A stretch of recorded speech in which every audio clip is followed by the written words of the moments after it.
not a death sentence. This doesn't mark you as a ruined person. It is what it is. And so you've got to just move on. Get attitude means, how can I proactively change the way I think? How can I proactively increase my life? How can I proactively create better relationships and better work situations for me to enjoy it?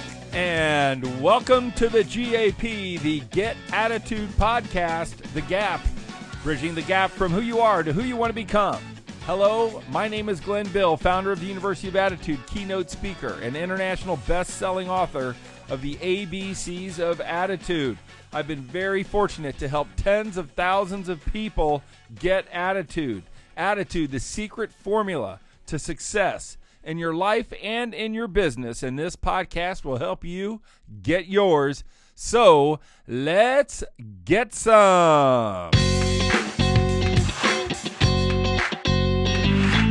I want to welcome everybody. Today we have an unbelievable guest, Miss Beth McKinley, certified life and health coach. I want to also remind you to please subscribe on your favorite podcast platform. Please review us. Please rate us. Please share us. And please send us to somebody you know that could use a little attitude adjustment, that could use some movement in their life, that could use some insights, some answers from some unbelievably talented and educated people on becoming more and doing more with their life. Today, as I mentioned, we have Beth McKinley, certified life and health coach. She is with Get Up and Go at getupandgo.life, and she specializes in what is quite a big chunk of our gappers, which is what the hell are we going to do with our life after 50? Beth, welcome to the Get Attitude Podcast. Thank you. It's an honor to be here. This is one of my big goals, and here I am on the Glenn Bill Show. What more could I want, right? I love it. Thank you. It's so great for being here, and thanks for all the support you give us at the University of Attitude. And boy, I was just really captivated with your story and how you were a dental hygienist for 30 years, and now you've launched this whole new vision and this whole new business. Give us a little background, if you would, on where you were standing at the beginning of the bridge, and then you walked over. You said bye-bye to this career, and now I'm starting anew, and you bridged the gap. So tell us about your journey. Tell us where you started, how you got through it in your head, and where you are now. All right. Well, first things, I'm a passionate Pollyanna. I'm obnoxiously optimistic. And I've been told I'm a dreamer, I'm the Energizer Bunny, and that's all good most of the time. And about 3 years ago, I found myself in a place I'd never been, and that was in a heap on the floor of my closet. Aww. And for the first time in my life, I was disheveled and sobbing and asking myself who I was. And I didn't know who that was anymore. So I allowed myself, as a passionate Pollyanna, to lay there maybe 5 or 10 minutes. And I said, you better get your butt up right now and get over this. And I literally went, washed my face, put myself together, and realized that I had let myself go, that I had let myself get in this slump. My attitude was poor. I wasn't exercising, and I'd gained about 30 pounds. I didn't have any vision. I didn't have any goals. And so I did not wait until Monday. This was on a Thursday. The very next morning, I got up and I started an exercise routine. And I think that forward motion, that anything we do, whether it's something very small or it's something fairly large, you've got to get that motion going. And so that's what started this for me. I've lived in the same town my entire life. I'm 54 years old, so that was at 51. I worked in my father's dental office that we lived underneath until just this last September when I relocated to Noblesville. I'm a little town in North Manchester, 6,000. I have a new career. I have new friends. I have a new relationship. I have a whole new life. Right. And is it scary? Yeah, it's scary, but it's absolutely fantastic. So that's kind of my Cliff Note version of where I was and where I'm going. Sure. And then, so talk to me about becoming certified in life and health coaching.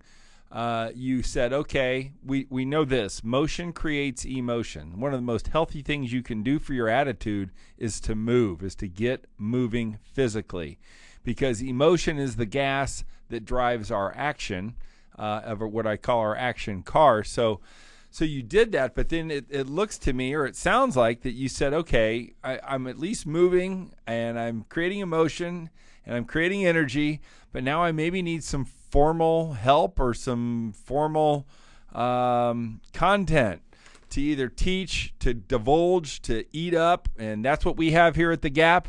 But talk to me a little bit about what you studied and what that was like and what you learned. Maybe 2 or 3 of the biggest things when it comes to life coaching and or health coaching, or both. Yes, so I sought out a certified program, and I found one online. It's called the Health Coach Institute. Mm-hmm. I did 90% of my training online, and the other 10% I went to Texas and did an in-person training with a large group, and then we do practice clients. I still have a community there that I am in contact with. So that's how I gained my certification. Cool. I work one-on-one with clients. I work with large groups. And so that's how I did that. And it really started, though, chairside dental hygiene, because we're kind of like a hairdresser or bartender. People will unload their lives, right? And so I kept hearing this repeated story over and over again. You know, I don't have any hope, or I have a bad attitude, or I don't even like my spouse anymore, and all this is doom and gloom. And how are you so happy? How are you so healthy? You got to get your butt moving. You know, you got to do something to change this, and to stop. Let's don't blame, and let's don't do all this negative things. So in that training, what I do as a health coach is, I'm not a counselor. I'm not going to go back into your childhood and figure out what in the world happened. I don't even care about that, really. Right. I'm going to meet you right where you're at today. And then we're going to decide together where you want to be, and we're going to work together, and we're going to overcome obstacles. And the truth is, everyone already has all the tools inside of them. Sometimes they just need a little help unearthing them. So that's my job, is to meet you where you're at. We decide where you want to go, and I'm going to help get you there. And so when you are with your people, with your, I don't know, students, I guess is what you call them, or clients, we are focusing on number 6, control your emotions, right? And certainly you've mentioned some emotions: doubt, hopelessness, fear. What can you tell our gappers, right, about when you're working with people? What have you learned about emotions, and what have you learned about either controlling or handling your emotions in order to move forward? Certainly you help people do that when you're working with them. Yes, I have a thing I call the 10-minute turnaround, but I've shortened it to 3, because literally people don't even have 10 minutes sometimes. Right. So whether you're a stay-at-home mom or you're in a busy office, you need to go find, when you're at that point where it's your breaking point, you're just ready to blow. Someone has, thrown that hook into your back, and it's a circumstance, right? So we acknowledge that, and you realize you're getting ready to blow. I suggest you go into the pantry and close the door. Go to the bathroom, close the door. But you've got to get someplace by yourself, and just give me 3 minutes. Mm-hmm. And in that 3 minutes, what I want you to do is close your eyes and envision breathing in yellow, warm, good air. So a 6-4-6. You're going to inhale for 6, hold it for 4, and then exhale audibly. Just the junk and the stress of whatever that external force was that is eliciting this emotion in you. You're ready to, scream or yell or pounce or whatever's getting ready to happen. And so I even envision that as green or purple and just disgusting. Do that 3 or 4 times. Step outside of that, reframe, and think what is happening in that other person's life or in this situation. Think about that. How can I rethink this? Put a smile on your face and go out and face it. And I guarantee that will eliminate a lot of havoc in your life. Not because I have not failed miserably a million times with my temper, but that really has changed everything for me. Even if you have no place to go, turn into the corner of the room, even just got to get in your mind for just 3 minutes, you can avoid a lot of conflict. Yeah. That's that when we talk about, I guess, attitude, number one, I'd love to know your definition of attitude. And when we talk about emotion, what is your definition of emotion? Ooh, big boy, questions. attitude. Sorry to put you on the spot. That's good. That's big, isn't it? There's no wrong answer, just so you know. You what? There's no wrong answer, just so you know. There is no wrong answer. You're right. Yeah. Attitude, I think, is to you. What does it mean to you? To me, my attitude is the essence of everything I am. Is every morning when I wake up, and it's funny that I'm here in my daughter's house, not even in my own house when Glenn got a hold of me. And this is the house I lived in when I right after my divorce. And I bought this ridiculous rug. And I don't even know if it's still here, but it's all multicolored. It's just absurd. And I put it beside my bed because when I looked at that rug, it started my attitude of the world is out there for you to grab today. And you have a choice when you put your feet on that floor, how it's going to look. Yeah. Every day we all have the same opportunity. We have the opportunity to have a positive or a negative attitude, and it is going to have the ripple effect when you throw a stone into the water on everybody around you, but mainly with yourself. So I just think you have got to start your day in a positive attitude. There's just no other choice. That's it. It's going to set the whole day for you. And the other one was, what was your other question? The other one was, how do you find emotion? How do you define it, or what does emotion mean to you? And do you think about emotion? Do you leverage your emotion? And what's your favorite emotion? My favorite emotion is easy. It's passion. And everybody thinks sex as soon as they hear passion, which that's a good part of it. But there's so much more to it. If you're around me very long, if you go out to eat with me, it is an experience.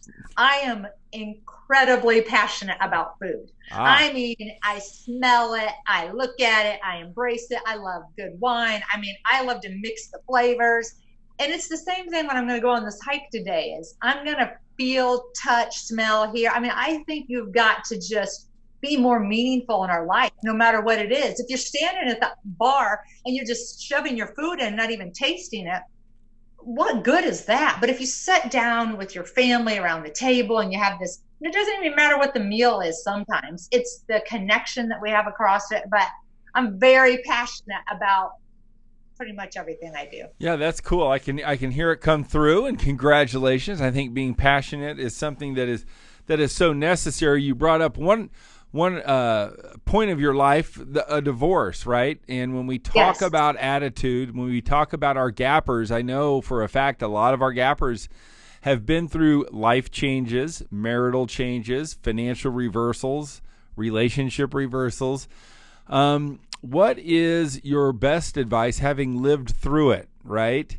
And, hey, there's blame on both sides. There's some divorces, there's blame on one person, but from a mindset perspective, right? From a mental health perspective, if one of our gappers is going through this and can't get out of the cycle and is replaying it, is it my fault? Is it my fault? Is it my fault? Or how am I going to go on? How am I going to go on? Give us a couple, one or two thoughts or exercises or questions that can help people through the personal reversals that are inevitable in 50% of relationships, obviously. That's right. What would you tell them to make them feel better? My thing is just stop doing that. Stop worrying about whose fault it was, because it's 50-50. No matter what and how horrible it is, we don't need to get into that.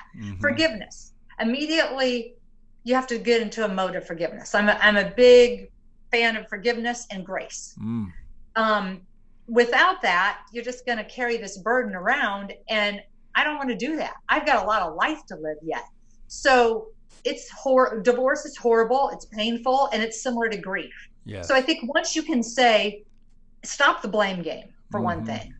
No matter how horrible something was, and mine was fairly horrible, I don't have time to blame anybody, and I was part of that situation. Sure. So we're done with that. So let's move on from there. Awesome. Then realize you have this great life to live. You are not dead yet. Go out and embrace your career, embrace your health, embrace your life. I mean, the whole world's out there. Sure. So this is not a death sentence. This doesn't mark you as a ruined person. It is what it is. And so you've got to just move on. And that's my best thing is get out there, try something new. I joined a yoga studio and it changed my life. I got rid of a lot of stress. And I took a trip to Ireland solo by myself. Cool. 11 days I went, and I tell you what, that'll change your life. Go on a trip all by yourself. Yeah, that's Eat, Love, Pray. I think there was a movie about that. I think you're right. Yeah, definitely. But yeah, get off the blame. The blame game is going to go nowhere fast. Right. Well, it's gonna take you down with it. Right. It's going to take you down. Yeah. That's right. Forgiveness and grace go a long way. It is not going to help you bridge the gap by sitting there blaming everybody. And certainly, it's that self-talk and that self-reflection that I think that you're focusing on. So if somebody was out there and they said, hey, you know what, I like what she's saying. What are the results that you have gotten? Why do you love doing what you do? Obviously, you can't share what you've done, but is there a story where you said, you know what, this gal came to me or this person came to me, this is what they were suffering from, this is what we did, and this is where they're at? Could you maybe walk us through what is it like to be a customer or a client of yours? What is the age, what is the circumstance that most of the people come to you for help in? I normally get middle-aged women who are overweight, who are either divorced or in a relationship with a spouse that they don't even like anymore. Right. And they just feel they're just miserable. They're just, I want what you have. That's what I get a lot of times is if I could just get a little bit of your excitement and your energy, how do I do that? And I tell, and so we work through that is that I've been there. I was in that heap. I was on the floor. So I had one particular client, she came to me and I'd actually known her my whole life and overweight and not, just no focus, no future, just and angry still. Sure. And so we worked through a lot of releasing the anger and getting rid of, not blaming and then realizing that she wasn't just a marked person anymore and that she could do all these things. And within that, she had no clue that she wanted a career change. That was not on her radar whatsoever. But it came out that was really bogging her down and causing her stress and causing her a lot of unhappiness. And so she made a complete career change. And then that is what motivated her. Then she started to lose the weight, and now she's in a new relationship, and everything's changed. Yeah, isn't that fantastic? She found a new passion. She's doing something that she'd never done before, and so that gives me great pleasure. I mean, I love it, and it happens believe it or not, it happens in the dental office. Sometimes in this short amount of time we have you for 1 hour, and a lot of times it's just somebody starting to even just care about their oral health, which affects how they feel about their whole self. Sure. So that part is I get a lot of pleasure out of. Yeah, and so when we think about controlling your emotions, right? Number one, people get emotional going into the dentist office. Fear, yes, right? Yes. Not controlling the fear. That's right. But let's talk about the 50-year-old lady who isn't really controlling her emotions. Chances are the people coming to you, their emotions are actually controlling them. Their emotions are driving the bus, and they've fallen victim to their emotions. So this is a very appropriate podcast today, because the bottom line is there is help. There are coaches out there. Seek and you will find. If your emotions are controlling you, it's time for you to take back your life and take back your emotions by controlling it. And so many times the spiral in life where you go down is simply because, you're just reacting to your emotions. And the bottom line is you got to stop living in fear. I think that's so like people freak out going to the dentist's office, right? You got a funny story about somebody just going nuts in a dental office? You got to, right? It's one of my things I love. I love those people. I'm always like, give them to me because I can do this. And a lot of times, and now I don't know with COVID if we're even going to be allowed to do it, but sometimes I just touch them on the shoulder and we just start talking, and obviously I have no problem talking. And so I've even had some clients later say, you know what, I finally figured out you're just manipulating me because you're talking about vacation, and then I always talk about food. I'm always talking about my favorite restaurant or my favorite vacation. And so that is how I help people in the dental office calm down. But in coaching, they come normally with this agenda, and I call it the why behind the why. You just keep peeling that back and peeling it back. And a lot of times it had nothing to do with what they initially came to. That's another one of my favorite. Real quick, I'll tell you, this real high-powered businesswoman come to me. And, online I have people from all over the country. And so she was just furious. She wanted to lose weight, but she was not going to change her ways. And she said, I'm going to eat pizza every day for the rest of my life. And you can't change that, but I want to lose weight. And I said, okay, well, you're going to have to work with me a little bit. And literally with her controlling her emotions was that she was not allow herself any more than 20 minutes for her lunch. And I said, you have to give me 30 minutes, 10 minutes was I did the turnaround. I said, I just want you to slow down and breathe and give thanks for that piece of pizza you're getting ready to eat, whatever that looks like. And she called me back the next week. We had our meeting and she said, you tricked me. She said, I looked at that piece of pizza in disgust because I couldn't give thanks for that disgusting, greasy piece of pizza. And I realized I hadn't even given myself 10 minutes of time for myself. Right. So just with that, her whole life changed because she started to have gratitude towards the food and changed what she ate. She lost a ton of weight. And it changed everything. I love it. Well, if you gappers like what you're hearing, Beth has dropped some really great knowledge on us. She's given us some real actionable steps. She's given us some exercises. She's given you great questions to ask yourself. And if you like what you're hearing, you should really reach out to Get Up and Go. I think you're on Facebook too. Is that correct? Yes. Yeah. You can message her through Facebook. And if you're stuck there at the front of the bridge and you're looking, going, how am I going to bridge the gap? How am I going to get from where I am to where I want to be? How am I going to get from who I am, which is really where Beth, I think, comes in handy, more than handy, to who I want to become. And I'm not quite sure how to take the steps and walk across the bridge to bridge the gap. You know what? Beth just might be your professional. So I hope that you look her up at getupandgo.life and check her out on Facebook. But now we're going to get to walk through your life and get to know you a little bit better. How does that sound? That sounds great. Now, I know that you said you grew up, I think, in the same place all of your life, but I want to know this. This is called Knowledge Through the Decades, and I'm going to ask you what the attitude lesson is at each stage of your life. Now, some people don't remember being born, but maybe you remember your daughter being born. What I want to know is what's the attitude lesson that you've learned from either your birth or the birth of others? What's a newborn infant? What's the attitude lesson there for people to gain? Well, it's funny. I actually was born in Indianapolis. My dad was in dental school. So I think that's kind of funny, come full circle that I live there. But attitude of a baby is there. That's raw. That is raw emotion of want and need, right? And so they scream, they get the response. So I think as a baby, I actually was born with feet that were turned out. I had to wear a little brace. Oh my gosh. And I think that's one of overcoming as a baby. I already had kind of this little issue, and I think that might have just started making me tough and have grit right then. Right, and we just had a grandson, and yeah, he had a little problem, but the funny thing is naturally it worked out. But when you talk about it's raw, you are who you are, and you're born without any clothes, and sometimes we need to get back to being more raw and more real in our lives and with our relationships.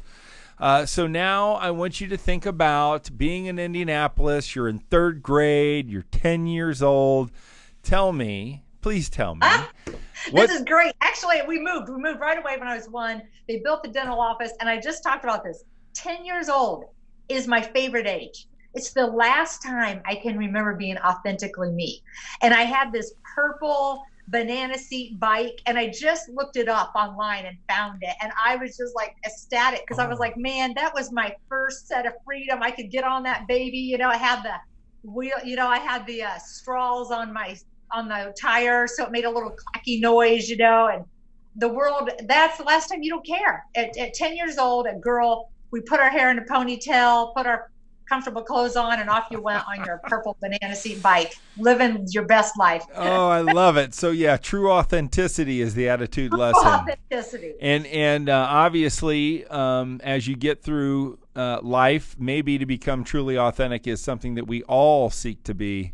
And maybe one of the best exercises we can do is to really ask who we are, to not forget who we are, really who we are, not how people define us, and get back to being a kid. Sometimes I think the most healthy thing we can do is get back to being 10.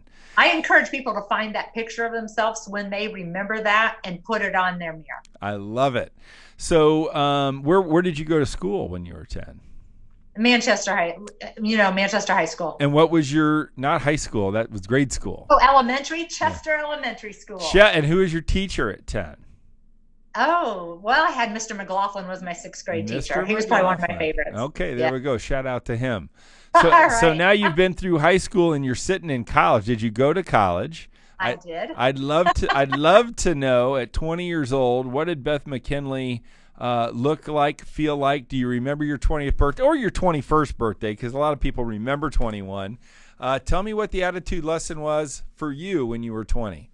Wow, to be, I don't want to be 20 again, but I was kind of a little bit of a rebel. I was playing golf more than going to school. My dad finally cut me off and I got a little more serious. I had about 4 majors, living in an apartment in Fort Wayne, and I started out in education and ended up back in dental hygiene. Wow. So I was, I don't know about that 20-year-old. I mean, she made some interesting decisions. That's all I'm going to say. What do you think the attitude lesson was, or what was your attitude at 20? Oh, I tell you, if I had a 20-year-old, I'd say think twice. Yeah, think twice, right? Think Hello. twice. There's some good advice. You know what? 20, you are getting ready to make the decisions that will affect the rest of your life. So make those wise. Interesting. Your career, who you marry, those are forever. Those are supposed to be forever. So choose those wisely. and so you drifted through your 20s and then you became 30. I'm guessing maybe you had found a husband and were married at 30 and maybe starting a family, whatever. Talk to us a little bit. Do you remember your 30th birthday? And do you, what was your attitude lesson at 30? Who were you? What was going on with you then? I had my kids late. So I had one at 29 and one at 31. So I was a busy mom. I was working part-time as a dental hygienist, and I was a very busy mother. And I also was kind of this little homesteading thing I had going on. I was raising chickens. I had a garden. I was doing that whole Little House on the Prairie thing. So right. That's like a whole different life when I think about that now. But I was busy. I was very busy then. And so what was your attitude then? I'd say I was overwhelmed, but I loved it too. I mean, I loved when the kids were babies, harder when they're teenagers, but I enjoyed when my kids were little. Yeah.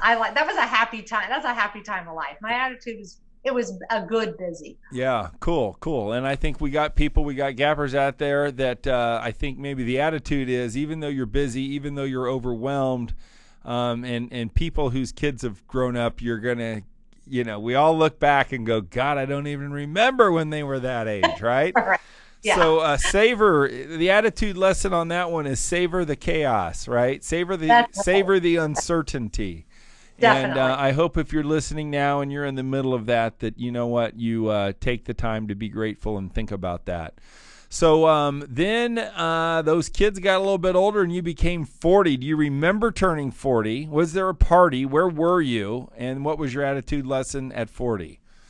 There was no party. I've never cared about aging much. So it was uneventful to be 40.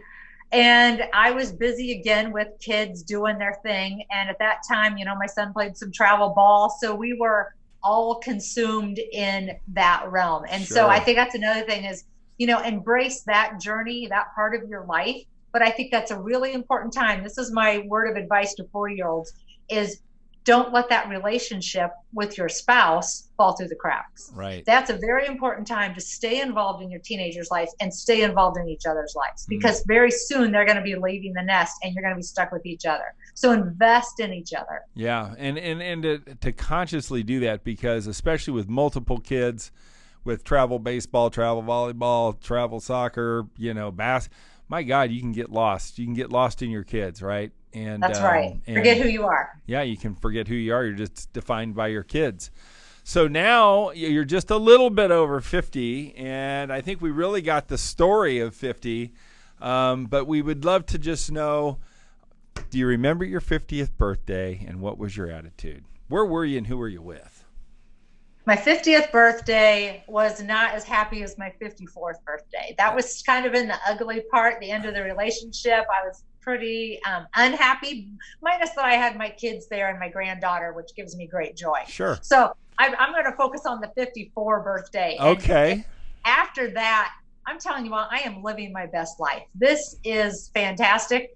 Together, my partner and I, we have 6 grandkids, and we love them to death. We enjoy being with them all the time, but it's fun when they go home too. So Sure. don't dread that. If you're in your 30s and 40s, and embrace that. But 50 is fantastic. I mean, you can have, cheese and crackers and wine for supper just because you can, and so it's good. I mean, I picked golf back up. I hadn't done that for 20 some years because of, my son playing baseball. And so it's good. I'm in the best shape I've been in my life, and everything's new and good. I mean, embrace. I think these are not our parents' 50-year-old years. Sure. We are going to live longer. So we have got to take good care of ourselves. Right. I mean, it's really the time to thrive in your 50s.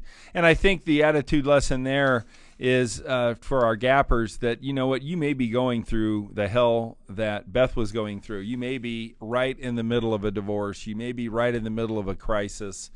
And you know what? It's only been 48 months for her, and look at her. I mean, feel her passion, feel her joy, feel her perspective.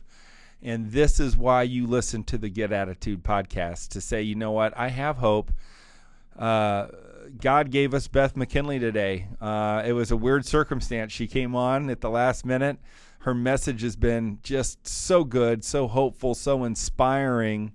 Especially for those Get Attitude podcast gappers that we have that are females between 40 and 55.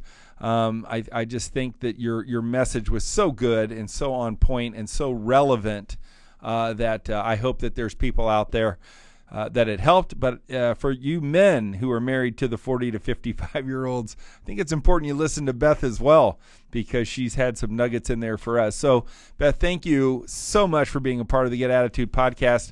How about you leave us with one sweeping thought or hope for our gappers today? A word of encouragement. What would you like to just share with our gappers? My question is, what would you do if you were the bravest version of yourself? So good, right? So good. Yeah, that's my thing. I have really enjoyed it. Thank you so much. And like I said, Bill caught me off the cuff, getting ready to go hiking with my kids. So here we are, raw and uncut, and I couldn't be happier to be just this way. That's great. So what would you do if you possessed the best version of yourself? Is that what correct? Would you do if you were the bravest version of yourself? What would you do if you were the bravest version of yourself? If you want to let Beth know, I want you to email her. What's your email? It is bethmckinley84@gmail.com. Beth McKinley, McKinley, 84. That's the year she graduated from high school, at gmail.com. Beth McKinley, 84@gmail.com. Send Beth your answer if you watch this podcast. And if you dare to be brave, if you are looking to get and bridge the gap from being who you are to becoming the bravest person, Beth can help you do that. And Beth, it was great to have you on the show, and we will see you on the other side of the gap. Take care. Thank you so much.